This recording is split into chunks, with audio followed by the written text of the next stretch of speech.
ಈ ರೀತಿಯ ಒಂದು ವಯನಾಡಿನಲ್ಲಾಗಿರುವಂತೆ ನಮ್ಮ ಉತ್ತರ ಕನ್ನಡದ ಅಂಕೋಲಾದ ಶಿರೂರದಲ್ಲೂ ಸಹ ಗುಡ್ಡ ಕುಸಿತವಾಗಿ 8 ಜನರ ಶವ ದೊರಕಿದೆ. ಇನ್ನು 3 ಜನರ ಶವ ದೊರಕೋದು ಬಾಕಿ ಇದೆ.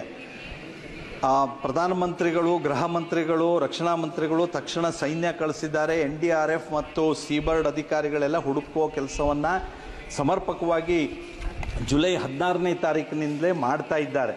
ನಾನು ಈ ಸಂದರ್ಭದಲ್ಲಿ ಒಂದೇ ಒಂದು ಹೇಳೋದಕ್ಕೆ ಬಯಸೋದು ಅಂದರೆ ಅಭಿವೃದ್ಧಿ ಆಗಬೇಕು. ಆದರೆ ಅಭಿವೃದ್ಧಿಯನ್ನು ನಾವು ಮಾಡುವಾಗ ವೈಜ್ಞಾನಿಕವಾದ ಒಂದು ಅಧ್ಯಯನದ ವರದಿಯಿಂದ ಅಭಿವೃದ್ಧಿಯನ್ನು ಮಾಡೋದಕ್ಕೆ ಮುಂದಾಗಬೇಕು ಅಂತ ನಾನು ಕೇಳ್ಕೊಳ್ತೀನಿ. ಮತ್ತು ಪಶ್ಚಿಮ ಘಟ್ಟ, ವೆಸ್ಟರ್ನ್ ಘಾಟು ಬಹಳ ಸೂಕ್ಷ್ಮವಾದಂಥ ಪ್ರದೇಶ ಇರೋದರಿಂದ ಅದರ ಕ್ಯಾರಿಂಗ್ ಕೆಪಾಸಿಟಿಯ ಒಂದು ಅಧ್ಯಯನ ಆಗುವಂಥದ್ದು ಅಗತ್ಯ ಇದೆ.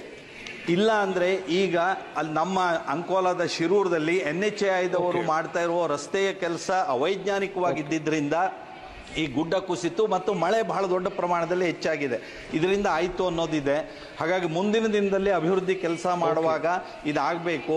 ನಮ್ಮ ಜಿಲ್ಲೆಗೆ ಇನ್ನೊಂದು NDRF ತಂಡವನ್ನು ಕಳುಹಿಸಬೇಕು ನಾನು ಕೇಳ್ಕೊಳ್ತೇನೆ. ಪ್ರಧಾನಮಂತ್ರಿಗಳ ಪರಿಹಾರ ನಿಧಿಯಿಂದ ಅವರಿಗೆ ಸುದ್ದಿ ಹಾಗೂ ಕುತೂಹಲಕಾರಿ ಮಾಹಿತಿಗಾಗಿ ಕೂಜಳ್ಳಿ ಟೈಮ್ ಚಾನೆಲ್ಗೆ ಸಬ್ಸ್ಕ್ರೈಬ್ ಆಗಿ, ಪಕ್ಕದಲ್ಲಿರುವ ಬೆಲ್ ಐಕಾನ್ ಅನ್ನು ಪ್ರೆಸ್ ಮಾಡಿ.